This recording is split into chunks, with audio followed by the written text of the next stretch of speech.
Buenos días, profesor y compañeros. Yo soy Richard Miranda del grupo 3 y nos tocó exponer el capítulo 3, nombres y cuantificadores. Nada es algo. Eh, a continuación, mi compañero Luis Yuri va a comenzar exponiendo el resumen. Resumen, ni la premisa ni la conclusión tienen una parte que en sí misma sea una oración completa.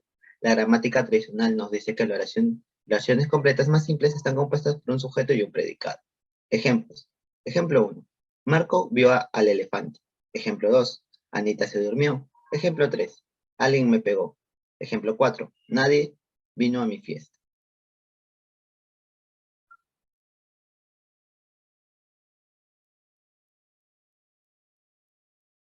Ahora bien, cuando es verdadera una oración así, cuando tomamos el segundo ejemplo como verdadero, el objeto al que se refiere el sujeto, Anita, tiene la propiedad expresada por el predicado.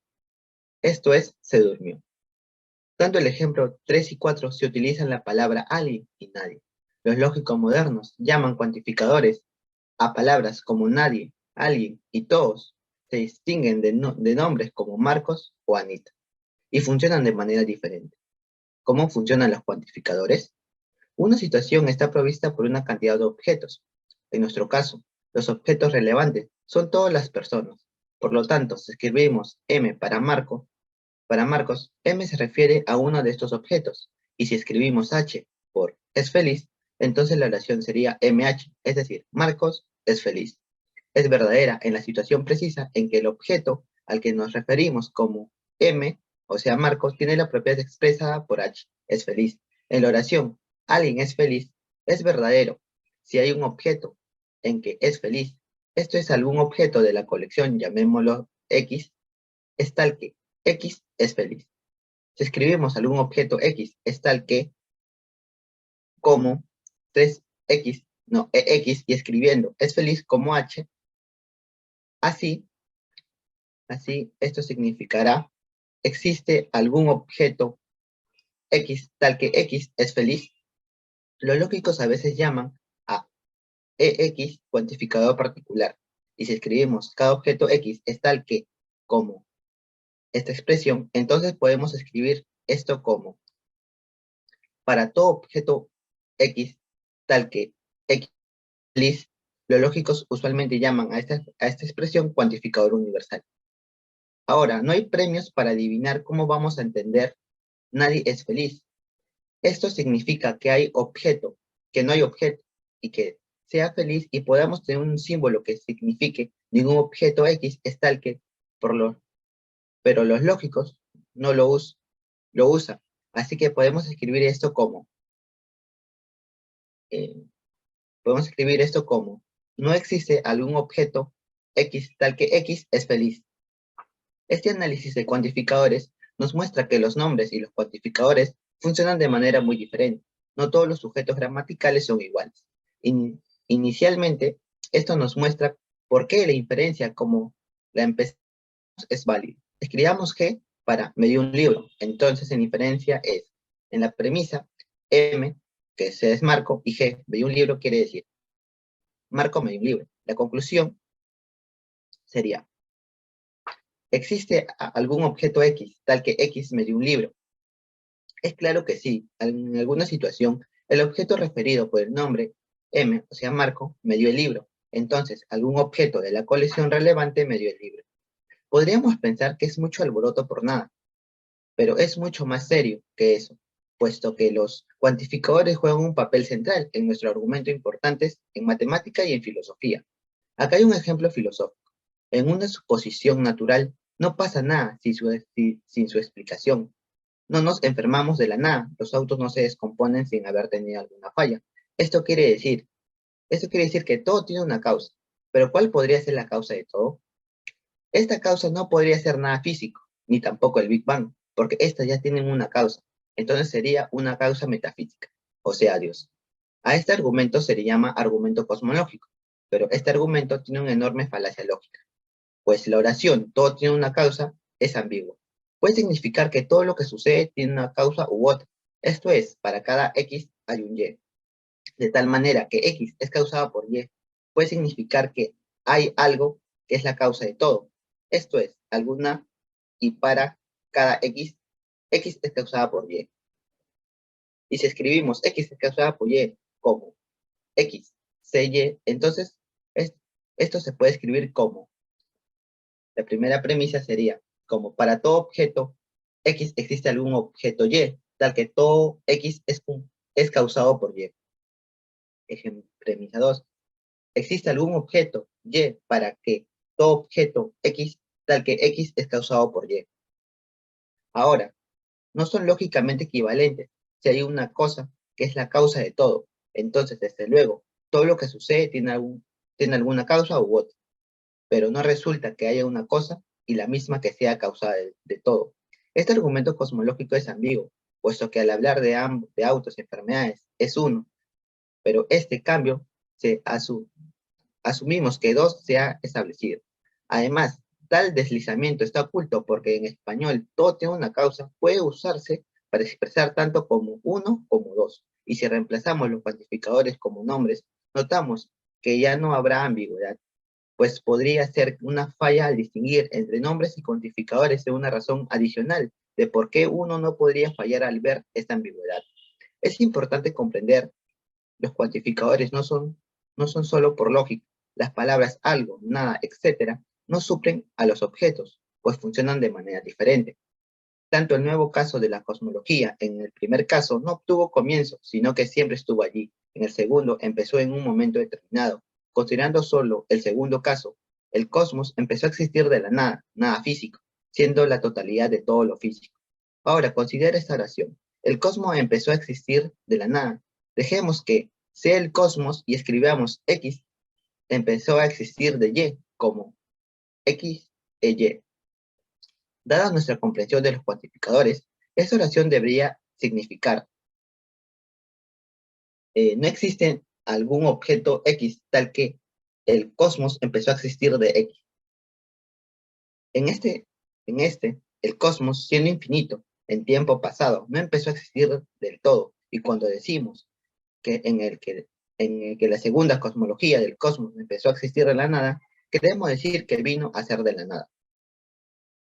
Así, así que nada puede ser una cosa después del todo. El rey blanco no era tan tonto. Ahora mis compañeros van a hacer los aspectos interesantes. Bueno, a mí me tocó hablar sobre los aspectos interesantes, los cuales son tres. El primero de ellos sería, explica los cuantificadores. Escribamos algún objeto X es tal que como algún objeto X. Entonces podemos escribir la oración como algún objeto X tal que X es feliz, o recordando que estamos escribiendo es feliz como H, así. Algún objeto X tal que X es feliz, como se ve en el ejemplo. Los lógicos a veces llaman a algún objeto X cuantificador particular. Este párrafo explica la expresión algún objeto para referirse a cierto objeto dentro de un contexto. A esto se le conoce como cuantificador particular. Si escribimos cada objeto X es tal que como todo X, entonces podemos escribir esto como todo objeto X tal que X es feliz. Los lógicos usualmente llaman a todo X cuantificador universal. Este otro párrafo se usa cada objeto para referirse a todo dentro de un contexto. A esto se le llama cuantificador universal. Si bien este punto es interesante, ya que es la base de entender las fórmulas, los ejemplos e incluso el siguiente punto. La diferencia de los nombres y los pronombres indefinidos en lógica. Este análisis de cuantificadores nos muestra que los nombres y los cuantificadores funcionan de manera muy diferente en particular. El hecho de que Marcos es feliz y alguien es feliz se escriban como MH y algún objeto X tal que XH, respectivamente, nos muestra esto. Además, esa forma gramatical aparentemente simple puede llevar a conclusiones erróneas. Este punto es interesante, ya que la explicación del primer punto se desarrolla en el ejemplo. Marcos es feliz, MH, y alguien es feliz. Algún objeto X es tal que X, H, o sea, es feliz. marcando una diferencia entre los sujetos gramaticales, exponiendo que estos no son iguales. Y el otro aspecto interesante que quería hablar sería que explica el principio de causalidad. Acá hay un ejemplo filosófico. Es una suposición natural de que no pasa nada sin explicación. Las personas no se enferman sin razón, los autos no se descomponen sin haber tenido alguna falla. Todo, entonces, tiene una causa. Pero ¿cuál podría ser la causa de todo? La oración, todo tiene una causa, es ambigua. Puede significar que todo lo que sucede tiene una causa u otra. Esto es para cada X hay una Y. De tal forma que X es causada por Y, o puede significar que hay algo que es la causa del todo. Esto es, hay alguna Y para cada X es causada por Y. Nos pareció interesante mencionar este punto, ya que abordan un tema tan controversial como es la existencia de Dios de una manera lógica, exponiendo la siguiente frase: todo tiene una causa, la cual si la ponemos bajo términos lógicos, algún objeto X, todo objeto X tal que algún objeto Y es tal que X es causado por Y. Y como segunda premisa, algún objeto Y es existe todo objeto X tal que X es causado por Y. Si lo ponemos bajo estos términos lógicos, resulta no ser equivalente del todo. A continuación, le daré mi paso al compañero Nether para que explique los aspectos en desacuerdo. Gracias. Los aspectos en desacuerdo.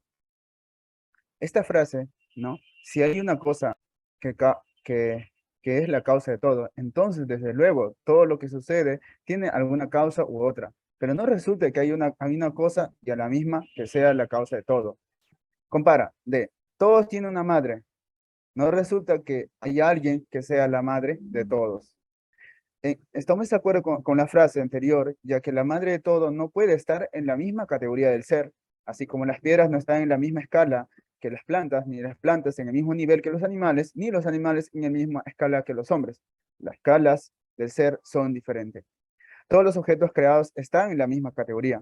No así lo que no es creado, del cual surge todo a una lógica que se ajusta a lo creado, y no a la madre de todo lo no creado, del cual podemos definir como existe un Y', tal que Y' es la madre de todo, para todo Y, que es todo lo creado, eh, que es causa de Y', en donde Y' es la madre de todo y Y todo lo creado. Por lo tanto, existe para todo objeto Y, eh, para todo X, para todo objeto X, tal que X es causa de Y. Si bien los cuantificadores no, nos permiten explicar los fenómenos, en desacuerdo cuando se lleva a interpretar los fenómenos y que se quede en solo una explicación con atractivos ambiguos. Considero que se debe tomar en cuenta las realidades que se acercan más a una alternativa lógica. En la frase, cuando decimos que en la segunda cosmología el cosmos empezó a existir de la nada, queremos decir que vino a ser de la nada. Así que nada puede ser una cosa. Después de todo, el rey blanco no era tan tonto.